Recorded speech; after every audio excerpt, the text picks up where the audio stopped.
prevent fornication, bear children, and to enrich your life. Gay marriage doesn't do any of those things. All it does is just destroys. And so, but the times we're living in now, the homosexual movement is worse now, because back in those days it was just in one area. We are battling with it on all fronts. And so that's just to give you some idea as just how evil and wicked the times we're living in now. So Abraham finds his son a wife, and of course they get married at 40 years of age, and we want to pick it up in verse number 20. Abraham is now dead, and so now we are dealing with the era of Isaac. So let's read Genesis 25, and we're going to deal with verse 20 through 34. All right, let's read. And Isaac was 40 years old when he took Rebekah to wife, the daughter of Bethuel, the Syrian of Padanaram, the sister to Laban, the Syrian. And Isaac entreated the Lord for his wife, because she was barren. And the Lord was entreated of him, and Rebekah, his wife, conceived. Let's read on. And the children struggled together within her. And she said, if it be so, why am I thus? And she went to inquire of who? Of the Lord. Now, of course, now God intervened with Isaac's wife, Rebekah. She conceived, having a difficult pregnancy. She didn't go to the doctor. Where did she go to? To God. Now, there's nothing wrong with going to the doctor. Can we say amen? But just don't go to the doctor and don't tell Jesus about it. Talk to Jesus first, then go to Dr. Doolittle. Can we say amen? I guess they do some good. But don't forget the Lord. All right, let's read on.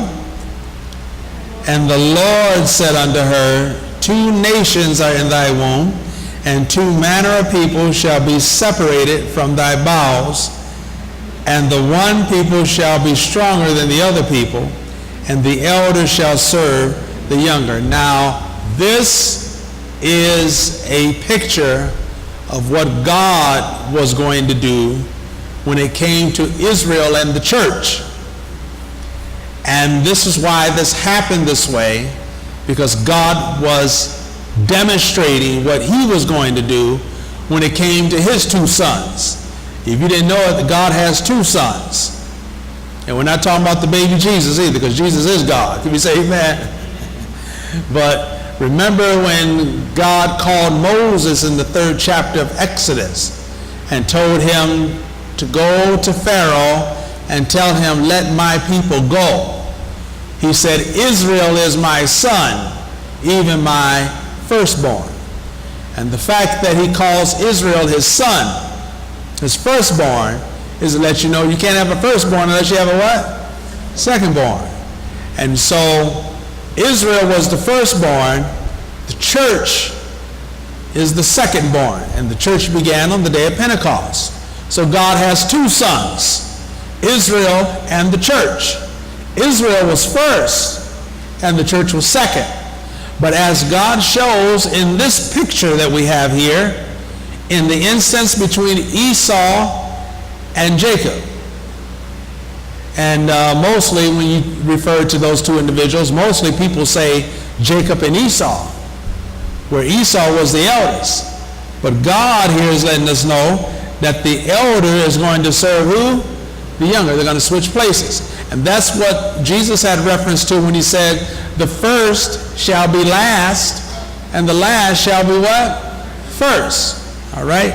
Now, let's read on here and get the whole story. Verse 24. And when her days to be delivered were fulfilled, behold, there were twins in her womb. All right? And the first came out red, all over like an hairy garment, and they called his name Esau. And after that came his brother out, and his hand took hold on Esau's heel, and his name was called Jacob. And Isaac was threescore years old when she bare them. Now score is 20 times 3, 60. So he was 60 years old. So he was married for 20 years. Sought God for 20 years.